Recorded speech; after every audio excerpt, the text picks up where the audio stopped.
Welcome to the London Commercial Offices podcast with me, your host, Steve Berridge, Managing Director at Fidgens Cost Management. This is a podcast where we share the stories, career paths, lessons and insights from some of the industry's most influential people.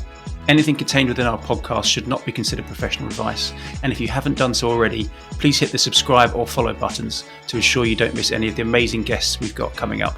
It also really helps us grow the show. Thanks. Today I'm thrilled to be joined by Michelle Marwood. Michelle is Head of Corporate Real Estate for Europe, Middle East and Asia at Norton Rose Fulbright, a global law firm with more than 3,000 lawyers across 50 locations, including their offices in More London. Michelle's had an impressive career to date, having held senior roles at Morgan Stanley, Bloomberg and Blackstone, to name a few. Today we're going to unpack her nearly 30-year career to date and discuss some of the specific challenges involved when leading real estate for large organisations. So without further ado, Michelle, welcome to the show. Hi, Steve. Thank you so much for having me. Excited to be here. My pleasure. So look, I'm really looking forward to getting into it today. But as you'll know from all of our other episodes, I like to start right back at the beginning. Where would you like to start from? Great question. So I think I would probably start with I was always quite industrious at school. An academic. It was never a problem for me to sort of do my homework or study. I like study. I like learning how to do new things. I like reading. I like sort of unraveling complicated problems. But I think from a career perspective, I never planned to be in real estate at all. I fell into it completely and utterly by accident. I actually studied law at university and I really desperately wanted to be a criminal barrister. You were quite academic when you at school. You were on the clever side. I don't know if I would say clever. I would say academic for sure. And I was passionate about criminal law and I did a lot of extracurricular stuff around the study of penology and the process of rehabilitation and all of that kind of thing. But I very quickly found out that there's no money in criminal law unless you are really at the top of your game. And, you know, while academic, I don't think I would have been at the top of my game. So I sort of proceeded with studying law. And it's a great discipline because it gives you such an analytical training in how to problem solve, because there's so much of law that's black and white, but there's also so much of law that's grey. And so when you're trying to uncomplicate complicated problems, you need to be able to navigate mostly that grey area. And that sort of legal training, it gives you that foundation really, which I've always found very helpful. And a big part of my role currently is a lot to do with commercial leasing. And there's quite a bit of legality in that. So it's been a really good foundation. Which uni did you go to? I went to Cardiff, UWCC, which I actually ended up working in the States for a long time.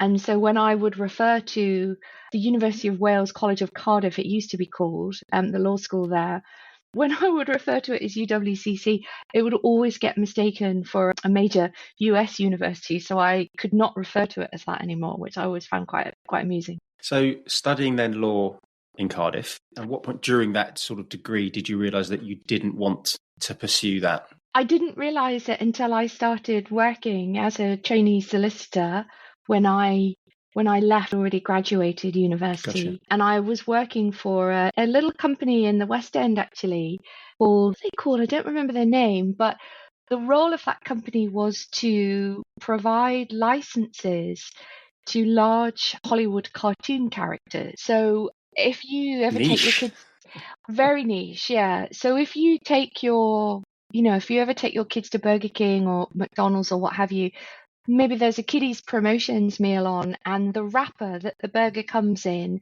maybe it's got Fred Flintstone characters on or Judge Dredd or whatever the, cartoon character du jour is.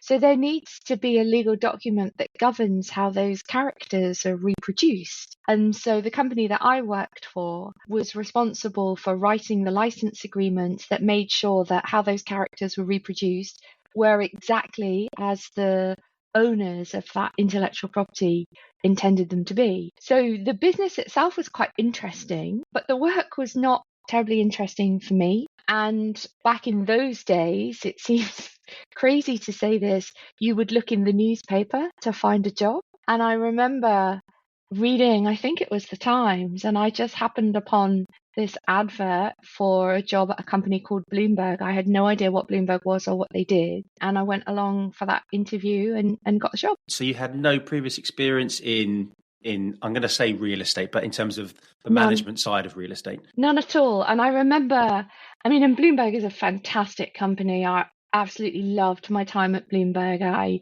pretty much learned most of what I do now and how to approach things from working at Bloomberg. And the way that the management of the company is organized, they teach you really how to be accountable for what you do, to own any mistakes that you make, but also own any successes as well. It's very entrepreneurial. It's very collaborative. You all very much feel like you are working towards the same goal.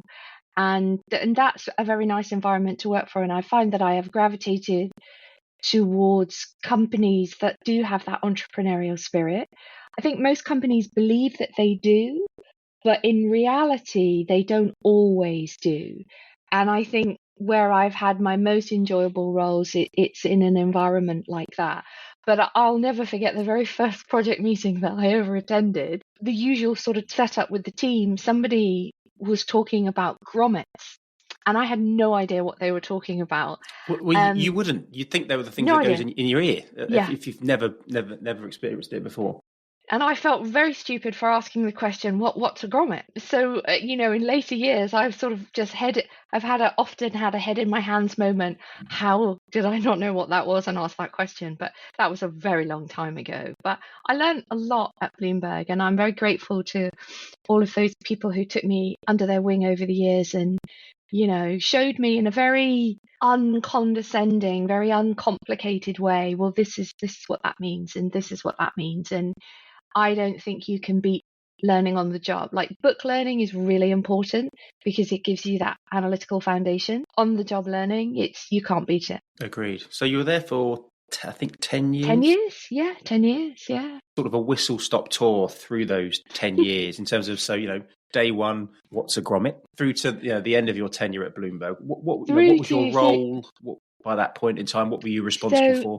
I used to work in the news department, and I don't know how Bloomberg organizes itself now, so some of this might be a little bit out of date, but it had what they used to call a wire service. So our biggest competitor back in those days was Reuters. And so it was all about the journalists publishing their stories to the wire, which is basically what we would call online now, stories to beat all their competitors. And the focus was only business news. And it was all about writing stories about, M&A activity, corporate takeovers, any activity that happens at a company that's going to move the market. So they used to do a lot about market moving stories. And oftentimes what happens is the internal workings of an organization can influence its share price.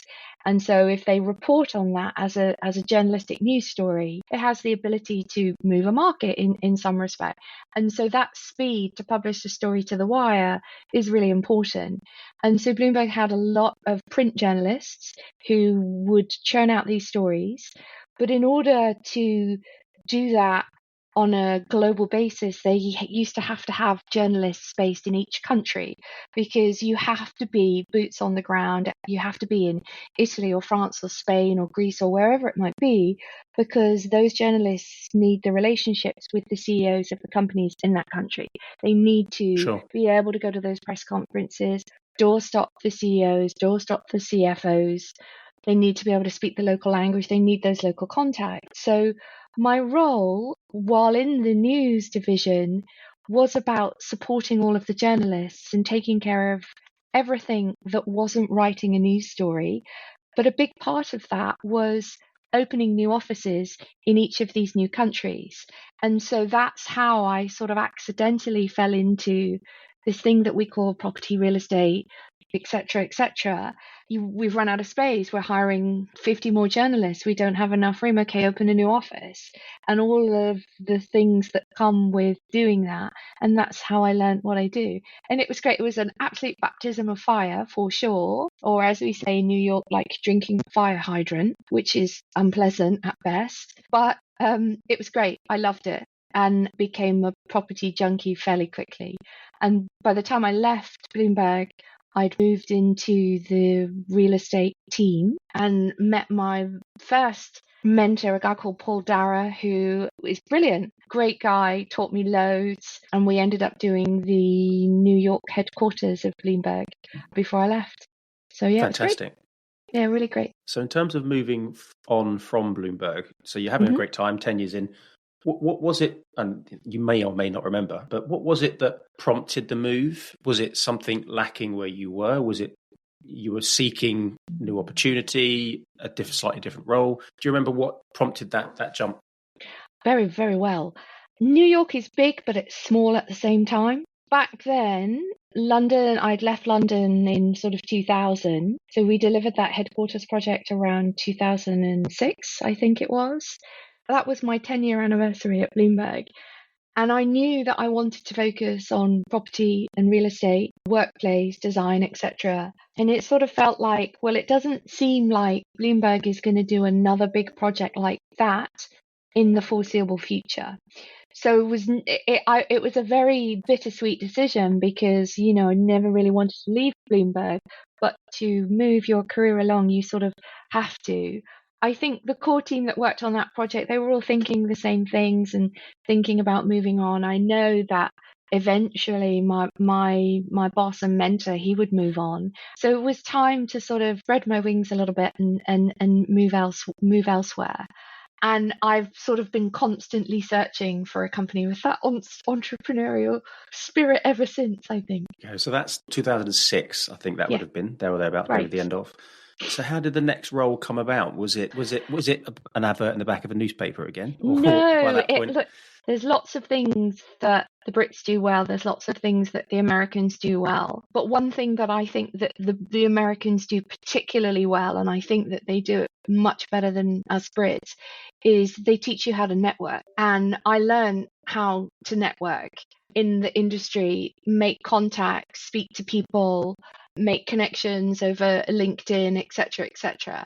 And it's through that network that every role that I found in New York, I was able to land. That doesn't happen in the UK. It's much more apply for a position, online and see how it goes. So it was through that sort of networking piece. And I guess to anyone who's upcoming in the industry, I can't really stress the importance of learning how to do that. I think Brits are naturally more reserved, naturally perhaps a little on the shy side. But if you can conquer how to, I call it working a room, then you will be in good stead for whatever you want to do in your career. I agree. It isn't something that's taught. And No. I think there are people that are naturally more gifted at it, extroverted. And then typically within companies, those people tend to take on that role, allowing other people to not do that, which suits them because they don't want to. But I agree entirely. It's paramount, in terms of going after what you want. Definitely. But even on a work winning level, it's what you need to do. But I also think that you can do it. My roles have always been on the client side. And so sometimes at some of those events, you can feel a little bit like you've got a target on your back. A quick 15-second pause in today's content to tell you about the amazing work we do at Fidgins.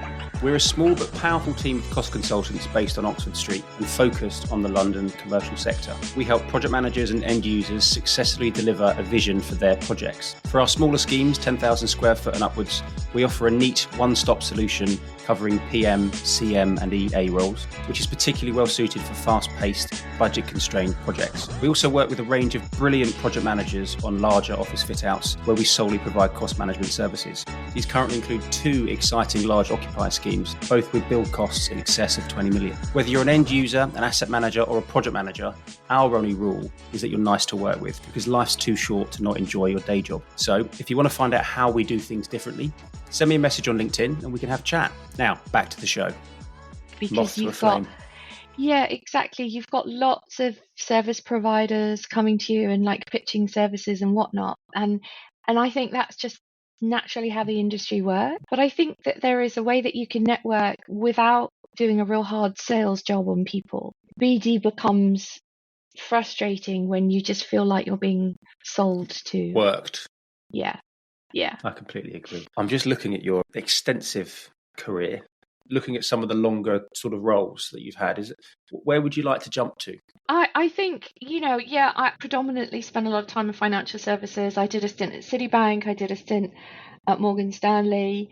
But I think perhaps the next thing that I really enjoyed was probably my time at Kirkland Ellis, which is another law firm, a big American law firm, headquartered out of Chicago. But I sort of spent my time mostly in New York and then traveling between Chicago and the West Coast, so San Francisco and LA. And that was a great experience because up until that point, having studied law and thinking that's what I wanted to do, I hadn't actually worked in a formal law firm. And working in a partnership environment versus a corporate environment, that's quite different. That has really helped me for the work that I'm doing now at NRF, which is also a law firm and also a partnership. And so how corporates, PLCs or Incs, companies govern and run themselves and how partnerships do, it's quite different. How you get things done in your own role in those different governance structures, it can be quite different. So I really enjoy my time at Kirkland, and this really helped me for what I'm doing at NRF. So you were still in New York 2017? Yes, I came back in early 17. So I came back, I think it was February, March time. Yeah, 17. Early 17. Yeah. And what was the pull in terms of coming back? Oh, that was family. So Right. unfortunately, my mother was not doing so well, and so I just felt, people who live overseas but are from another country, you constantly have this battle in your head that you might get the call and you might be stuck halfway across the Atlantic or halfway across the Pacific and maybe not make it back in time. And there comes a tipping point where you have to decide, is it time to return or is it not? And everyone's personal circumstances are different. So it's definitely not a hard and fast rule. And I think I reached that tipping point. And came back to London. Yeah. So in terms of picking up then a role in London, again, was that your network? I can't imagine that you came back and were sending out CVs. No, it was. I had the job in London before I came back. Yeah. So yes, definitely it was.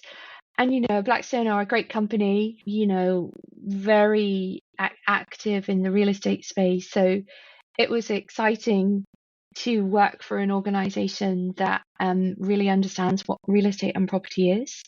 We had a fairly decent sized project in London. I was there for a couple of years and then I decided to move on. And now we're up to present day.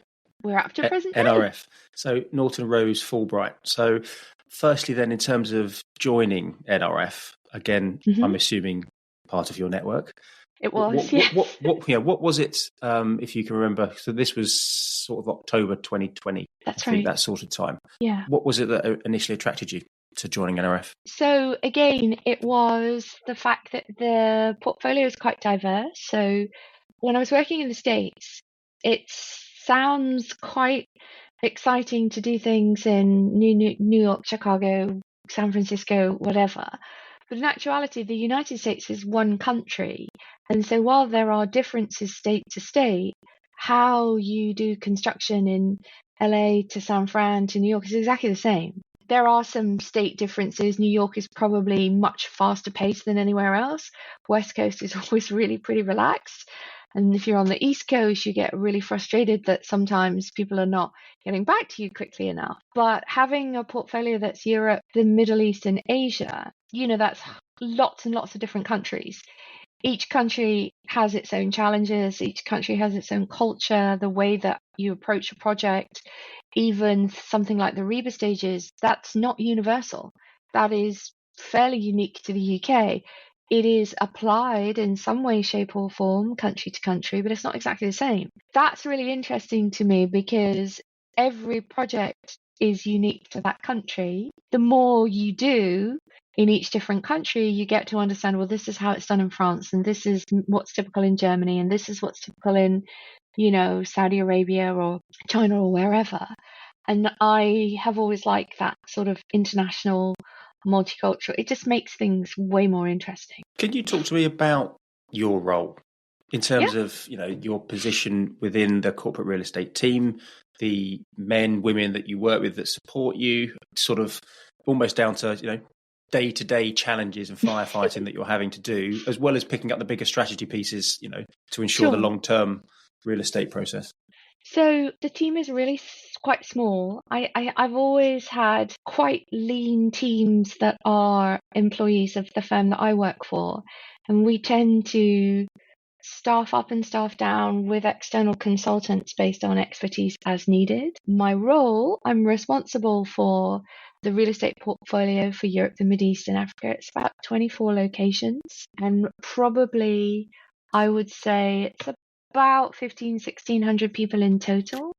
NRF is a really innovative law firm and a great place to work, are very genuinely caring about their employees. Oftentimes when you hear companies you hear their chief people officers talk about, human capital is really, really important. And I think everyone says that, but I'm not always convinced how much they actually mean it. You feel that is very legitimate at NRF. I'm responsible for everything to do with the built environment. So that stems from doing real estate strategy to figure out, are we going to enter, does the firm want to go into a new market for some business reason? And as a result of that, we need to create some office space. Or we're already in a market and we've not got enough space because we're growing exponentially, or conversely, we're contracting for whatever reason. And so there's all the strategy around that, through to doing all the design, construction, delivering the project, relocations. And then, of course, making sure that once that asset is in service, it's run and serviced properly from a kind of FM hard services perspective. So everything to do with the bricks and mortar. We also run the building. We have quite a big property management responsibility. So it's quite varied, and I quite like the fact that it's every day is different. Always lots of challenges in property, always. But that's part of the fun, I think. How have you found, and obviously everyone's been talking about it to death almost with terms of activities post-COVID and take up of office space, in terms of the working practices, presenteeism in offices. How have you found that as a business, and sort of the challenges for you guys? Have you got almost a surplus of space and you're struggling to get bums on seats? How are you approaching that from a real estate strategy? So interesting. I was on a panel on this yesterday on this very topic. So for, I think, professional services firms in general, the working from home during the pandemic actually was quite successful, because for what lawyers do, they were able to continue running the business because we had quite a good technology infrastructure, low impact in sense of productivity. I think like everyone, how you train younger lawyers, because mostly they do that through osmosis. It's like they'll watch their senior partners, senior associates, they'll watch them, they'll listen in on calls, they'll understand how to interact with clients, etc. How to act in meetings. Yeah, exactly. And I think that when you're doing that, as a junior associate, maybe from your bedroom in a shared house, that's really hard to pick up. So NRF is not the sort of place that mandates, you'll come back X number of days a week. So we don't have a policy, we have guidance, and that guidance is, it started off with a 2-2-1 model, which was be in the office for 2 days a week minimum, have 2 days at home, and that fifth day you can choose. In reality, like most companies, people have gravitated towards, the Tuesday, Wednesday, Thursday, but there is definitely an uptick of people coming back. The management of our firm is not keen on mandating that, and they like the idea that people have the freedom to choose to do their best work where they think they can do that, and also to offer flexibility to people so they can have that work-life balance. We've nearly finished 2024.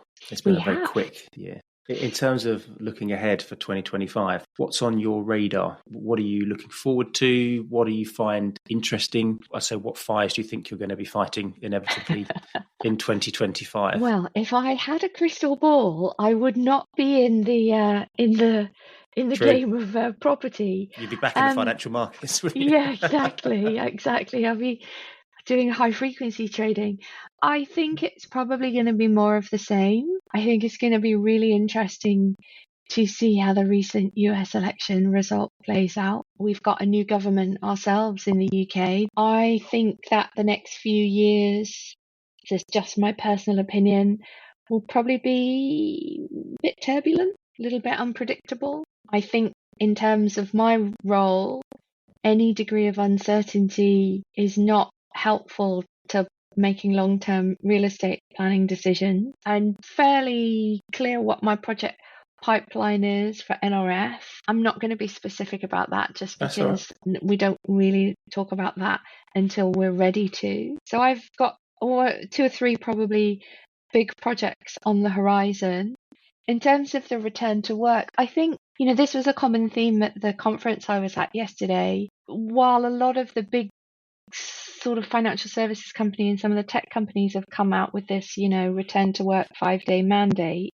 What is that? Is that real? Are they saying 5 days because they're really hoping for 4, or are they really expecting people to come in to work on a Friday? Because even before the pandemic, Fridays were a pretty light day anyway. And if you look at occupancy data, even pre-pandemic, occupancies were around 68, 69%. So we were never at this sort of mythical 100% occupancy that people sort of strive for. So I think there is going to continue to be a mix of flexibility to work from home, but also presence in the office. But I do think that smart employers will realize that their people want a little bit of flexibility. And it's going to depend on your industry and the culture of the company that you work for. It's just not one size fits all. And I think that's really difficult for cities and markets because that's uncertain and they hate uncertainty. Agree completely. I think that kind of brings us to the conclusion of the episode in quite a nice way. I know we're gonna probably get you back on hopefully at some point next year. We're going to try and do a group podcast and a bit of a panel with looking at London versus working in other locations, which I'm really excited about. That will be fantastic. Cool. But thoroughly enjoyable. Really enjoyed having you on. Thanks ever so much, and we'll catch up again in the new year. Thanks for having me. Take care. This podcast is sponsored by Fidgins, a London-based cost consultancy. Please visit fidgins.co.uk to find out more about our market-leading service and some of the amazing clients we get to work with. We're super open to guest recommendations for this podcast, so if there's anyone in the industry you'd like to get on the show, please visit the website or send me a message on LinkedIn and I'll try to make it happen. Thanks and bye for now.